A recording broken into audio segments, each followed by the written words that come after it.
بسم اللہ الرحمن الرحیم۔ محترم ناظرین، اگر کسی شخص پر ناپاکی کی حالت طاری ہو، یعنی اس پر غسل کرنا فرض ہو، اور پھر وہ کچھ کھانا پینا چاہے، تو کیا ایسی حالت میں کھانا پینا حلال ہوتا ہے یا نہیں؟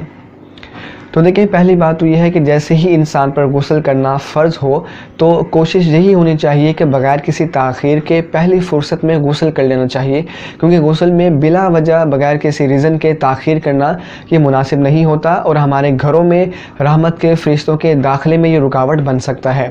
حضور مکرم علیہ الصلوۃ والسلام، سنن نبی داؤد حدیث نمبر 227 ہے، آپ ارشاد فرماتے ہیں، ان الملائکۃ لا تدخل بیتا فیہا صورۃ ولا کلب ولا جنوب، یعنی رحمت کے فرشتے اس گھر میں داخل نہیں ہوتے جس گھر میں جاندار کی تصویر یا کتا یا ایسا شخص موجود ہو کہ جس پر غسل کرنا فرض ہوتا ہے، لہذا پہلی فرصت میں غسل کر لینا چاہیے۔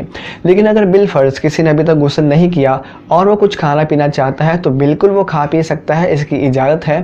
بس یہاں فقہاء کرام نے اتنا ضرور لکھا ہے کہ اسے چاہیے کہ وہ نماز جیسا وضو کر لے، یا کم از کم کلی ضرور کر لے، کیونکہ اگر بغیر کلی کیے وہ کچھ کھائے پیے گا تو اس عمل کو مکروہ اور ناپسندیدہ قرار دیا گیا ہے۔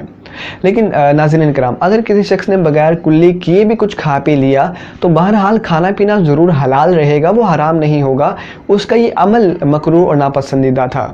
امید کرتا ہوں مسئلہ کلیئر ہو چکا ہوگا۔ اس تمام مسئلے کی وضاحت فقہ حنفی کی کتاب بہار شریعت جلد اول حصہ دوم صفحہ نمبر 326 پہ ملاحظہ کی جا سکتی ہے۔ میں یہ ویڈیوز آپ تک پہنچاتا ہوں، دوسروں کے ساتھ آپ ضرور شیئر کیا کریں، کیونکہ علم کی روشنی اسی طرح آگے پھیلتی ہے۔ ملاقات کرتے ہیں اگلی کلپ میں۔ وما توفیقی الا باللہ۔